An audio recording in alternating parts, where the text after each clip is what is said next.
এখন চাকদা চৌরাস্তা থেকে আমরা এখন তারাপীঠের উদ্দেশ্যে বেরোলাম।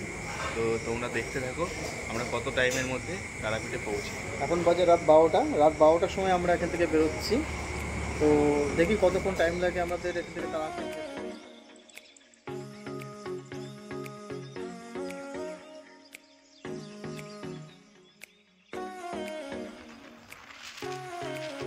সো গাইজ, আমরা এখন রয়েছি NH-12, যেটা আগে ছিল আমাদের জাতীয় সড়ক 34 নম্বর।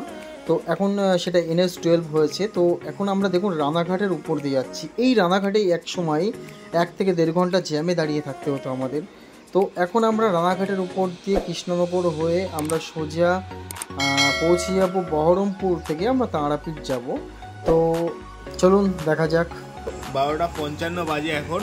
আমরা এখন 105 কিলোমিটার যাত্রা পাড়ি দিয়ে আমরা এখন একটা চায়ের দোকানে এসেছি। চা এই দেখুন, আমরা 11টার সময় বনগা থেকে বেরিয়েছিলাম। বনগা থেকে চাকদা চৌমাথা থেকে আমরা 12টার সময় বেরিয়েছিলাম।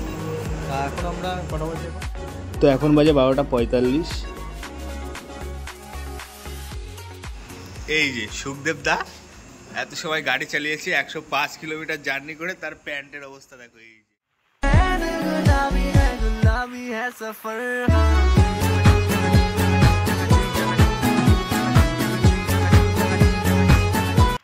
সো গাইজ, আমরা চা খেয়ে আবারও বেরিয়ে পড়লাম তারাপীঠের উদ্দেশ্যে। তবুও দেখুন রাতের ভিউটা এক অসাধারণ ভিউ। হালকা বৃষ্টি হচ্ছিল, তবুও আমরা দুই ভাই মিলে চললাম তারাপীঠের উদ্দেশ্যে মায়ের কাছে। তো দেখুন বৃষ্টি ভালোই হচ্ছিল, বৃষ্টির ছাটগুলো আমাদের একদম পুরো চোখে আসছিল, মুখে আসছে লাগছিল। বাস দিয়ে গাড়ি গেলে আরও বেশি সমস্যা হচ্ছিল, তবুও তার মধ্যে সাবধানে রাইড করাটা একটা অন্যরকম বিষয়। তো আমরা এখন পৌঁছে গেছি বহরমপুর টোল প্লাজায়। বহরমপুর টোল প্লাজা এখন ক্রস করবো। এখান থেকে 70 কিলোমিটার এখনও এখান থেকে আমরা রাইড করব, তারপরে আমরা পৌঁছে যাবো তারাপীঠ মায়ের মন্দিরে। আমরা এখন পৌঁছেছি বহরমপুর টোল প্লাজায়। আমরা এখন বর্তমানে এখান থেকে আরও 70 কিলোমিটার আমাদের রান করতে হবে। তো এখানে কিছুটা আমরা টাইম ফটোশ্যুট করে নিলাম।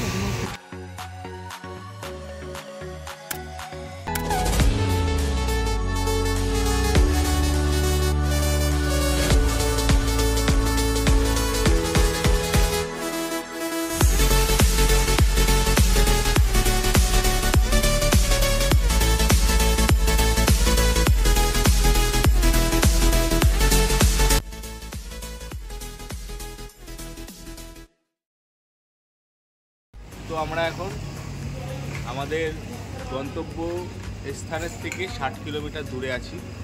তো আমরা এখন আছি নবগ্রামের এই সুন্দর একটা ধাবাতে আমরা এসেছি। তো এখন আমাদের নেক্সট ডেস্টিনেশন হলো তারাপীঠ। তো তোমরা দেখতে থাকো, এই ভিডিওটা কন্টিনিউ করতে থাকো। তো আমরা এখন শরীরে এনার্জি বাড়ানোর জন্য রেড বুল খাচ্ছি।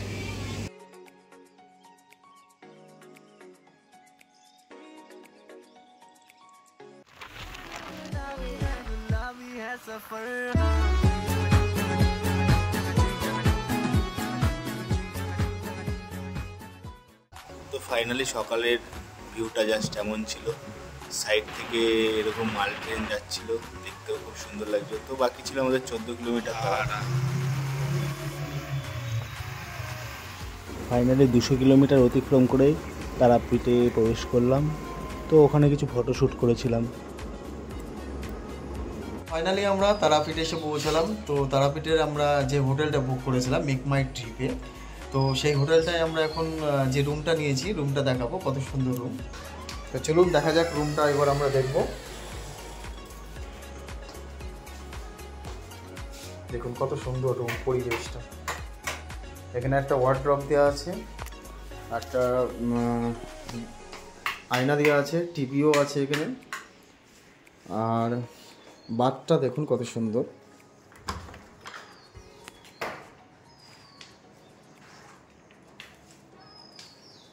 তো এটা আমাদের নেক্সট নাইট ট্রিপ থেকে, এটা মাত্র অনলি 200 টাকাতে এই রুমটা আমরা বুক করেছি। তো তোমাদের কেমন লাগলো কমেন্টে জানাও।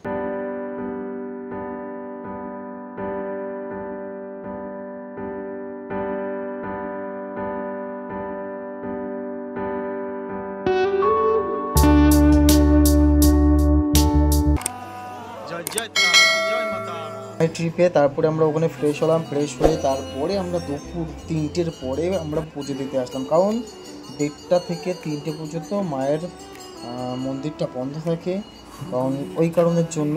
তো আমরা 3টে পরে আসলাম, অনেকটাই ফাঁকা দেখলাম।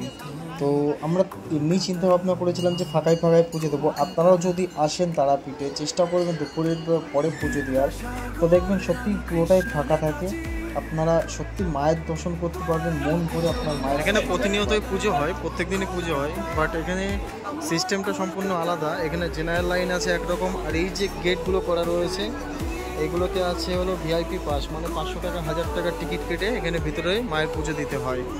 এখানে এসেছি আষাঢ় মাসে এসেছি, ভিড় নেই এখন, মানে ভিড় নেই বললেই চলে।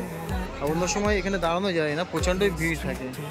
যদি সুস্থভাবে মায়ের পুজো দিতে চাও শনি মঙ্গলবার দেখে এসো, দুপুরের পরে অনেকটা ফাঁকাই থাকে, মায়ের দর্শনটা ভালোভাবে করতে পারবে। আমরা তারাপীঠে আমাদের পুজো দেওয়া হয়ে গেল, আমরা একটু বেলা করেই পুজো দিয়েছি। তো বেলা করে পুজো দিলে ফাঁকা থাকে এবং পুজোটা খুব ভালোভাবে দেওয়া যায়, মায়ের দর্শনটা খুব ভালোভাবে পাওয়া যায়।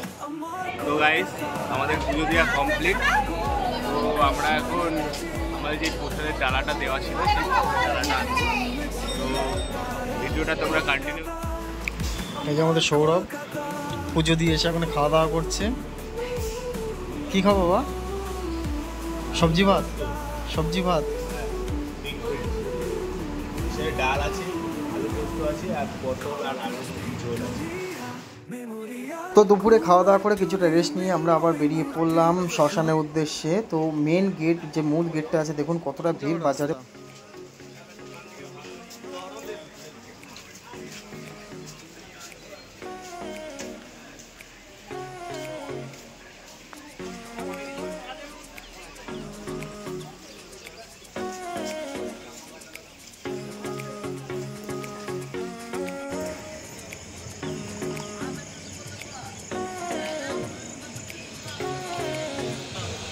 একদম পুরো শ্মশানের ছায়ের পরে বসে রয়েছে ওরা। এই হলো সাধক বামা খাপা।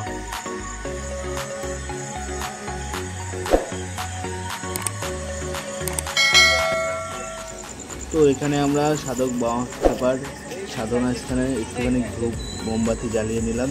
তো তারপরে সেখান থেকে বেরিয়ে এসে এই যে সামনে যজ্ঞ হচ্ছিল, তো মহাশ্মশানের ভিতরে ঢুকে আমরা একটু গান উপভোগ করছিলাম। তো তোমরাও একটু উপভোগ করে নাও।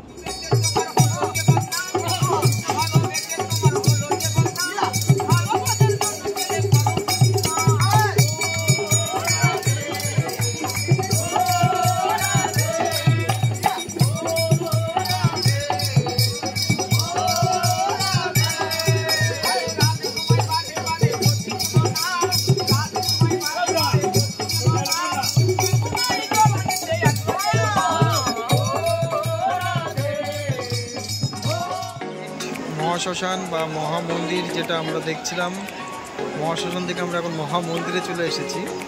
আমরা মন্দিরের মূল কেন্দ্রে চলে এসেছি। এখন এখানে একটা যজ্ঞের আয়োজন চলছে।